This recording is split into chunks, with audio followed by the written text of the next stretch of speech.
और आपके पिता कई परेशानियों शत से प्रतिशत गुजर रहे सही थे। बात है। तो एक बात बहुत महत्वपूर्ण है और हिंदुओं को याद रखनी चाहिए कि कोई हिंदू पंडित इनके घर पर मदद करने के लिए नहीं आया, लेकिन पादरी ने वही काम किया। जी, तो इसके लिए आपको ईसाइयों को श्रेय देना चाहिए कि वे संख्या में बहुत कम हैं, लेकिन बहुत मेहनत करते जी, हैं ताकि कोई उनके धर्म में आ जाए। एक व्यक्ति भी अपना समय देता है। जी। वहीं हिंदुओं के मामले में आपको जाना होगा उनके पास, लेकिन वे कभी नहीं आते कि आपके पास समस्याएं हैं तो हम मदद कर देते हैं। हिंदू नहीं कहते कि आपकी समस्याओं में हम आपके साथ 1 साल तक खड़े रहेंगे। आपको क्या लगता है कि ये एक महत्वपूर्ण वजह है धर्मांतरण की? मैं एक बात और जोड़ना चाहूँगी कि आज भी ये सब हो रहा है और हमारे साथ तो जो कुछ हुआ उसको 20-25 साल बीत गए। लेकिन आज के समय में वे लोग धर्मांतरण करवाने में माहिर हो गए हैं और वे मानवीय स्तर पर आकर उनके साथ जुड़ते हैं और जहाँ मौका मिलता है उससे मानवीयता के आधार पर जुड़ते हैं। वहीं जब हिंदू पंडित किसी ऐसे व्यक्ति से मिलता है तो वे शास्त्रों की बात बताते हैं और उनकी बातें सबको समझ में नहीं आती हैं। तो हिंदू पंडित दर्शन के बारे में बताते हैं और मेटाफिजिक्स की बातें करते हैं, लेकिन वे जी, लोग मेटाफिजिक्स की शिक्षा नहीं देते हैं।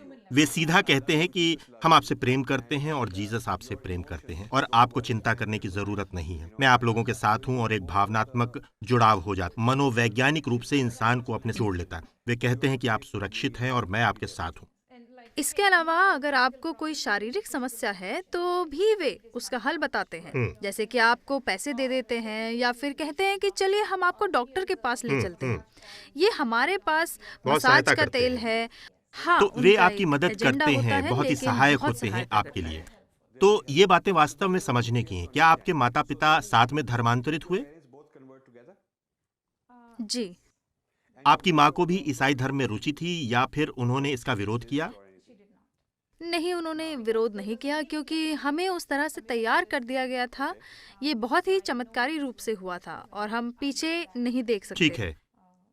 वे लोग वही सोचते थे जो उन्हें सोचवाया जाता था, इसके आपके अलावा कुछ पिता भी भी नहीं। कई भाई-बहन हैं, वे भी हिंदू हैं, क्या वे भी धर्मांतरित हो गए? नहीं। तो क्या उन्होंने ये पूछा कि आपने धर्म हाँ, परिवर्तन उन्होंने क्यों कर लिया? बहिष्कार किया था। मतलब आपके रिश्तेदारों ने आपका बहिष्कार किया और आपके माता-पिता ने कहा कि हमें यही करना है। जी, और ये करने के बाद उन्हें कोई पछतावा नहीं था, इसलिए वे अपने जीवन में ईसाई ही रहे? जी हाँ। वे अपने जीवन में लगभग कितने समय तक ईसाई रहे? लगभग 20 साल तक। उन्होंने एक ईसाई के रूप में अपना जीवन बिताया और इसके लिए वे प्रतिबद्ध थे।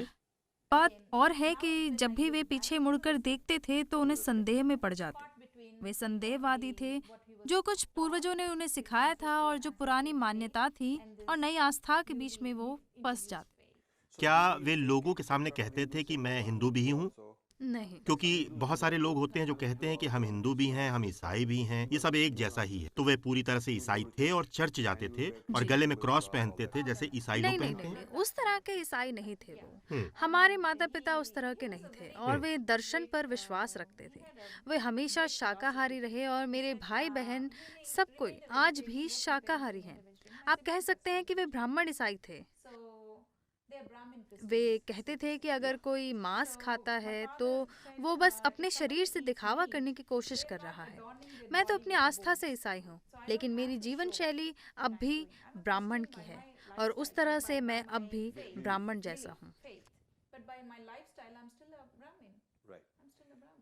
तो ये बहुत ही महत्वपूर्ण है और मैंने इस पर काफ़ी शोध भी किया है कि आपकी संस्कृति और विश्वास दोनों को अलग-अलग कर दिया जाता है।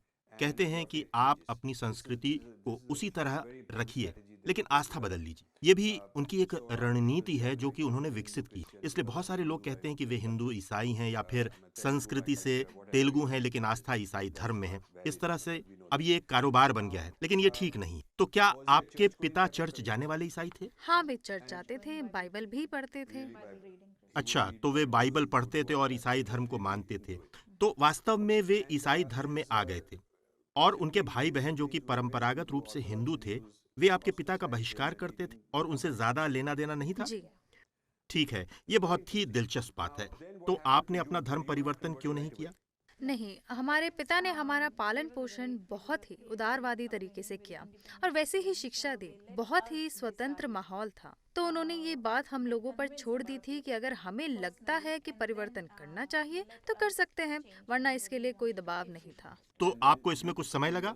जी, फिर आपने कब धर्म लगभग परिवर्तन किया? 17 या 18 साल की उम्र में तो बाद में आप ईसाई बन गईं और आपके भाई-बहन? उन्होंने अलग-अलग समय पर धर्मांतरण आपके कितने भाई-बहन हैं? किया। 4 भाई-बहन। तो वे सभी ईसाई धर्म में आ गए और आज तक ईसाई हैं।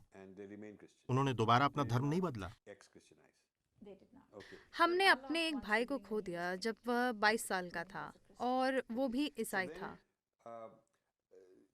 फिर आपकी शादी हो गई। जी, वो किस धर्म से संबंध रखते थे? वे लोग तीसरी पीढ़ी के ईसाई थे। जैसे कि मैं पहली पीढ़ी की ईसाई थी और मेरे पति की ये तीसरी पीढ़ी थी ईसाई के रूप में। आपको किस तरह से ईसाई धर्म में शामिल किया गया था? हम बैप्टाइज हुए थे। हम हेबॉन चर्च की मदद से ईसाई बने थे। इसके बाद बाकी के मेरे ईसाई जीवन में मैं पेंटकॉस्टल से जुड़ी रही। आपके पिता भी उसी चर्च से जुड़े हुए थे? हाँ, लेकिन वे इस डिनोमिनेशन को बहुत अच्छे तरह नहीं समझते थे। उनके लिए जो केंद्र में थे वो थे जीसस और उनकी आस्था रखते थे और मतलब बाइबल से जुड़े वे हुए इसके थे। लिए बहुत ज्यादा विस्तार में नहीं जाते थे। हाँ, वे बहुत विस्तार में नहीं जाना चाहते थे। फिर आपकी शादी हुई और फिर क्या हुआ? आप अमेरिका कैसे आ गईं? मेरे ससुराल के लोग अमेरिका के नागरिक थे, ओके। तो उन्होंने ही मेरे इमिग्रेशन के लिए आवेदन किया। साल 2000 में मेरी बेटी का जन्म हुआ और इसके बाद 2008 में मैं यहाँ आ गई। और इसके बाद आप अमेरिका आ गईं। तो एक तेलुगु ब्राह्मण पहले तेलुगु ब्राह्मण ईसाई बनी और इसके बाद तेलुगु ब्राह्मण ईसाई अमेरिकी बन गई। जी हाँ, आपने मुझे जो ये टाइटल दिए हैं मुझे बहुत पसंद आया। तो एक अमेरिकी ईसाई के रूप में आगे क्या हुआ?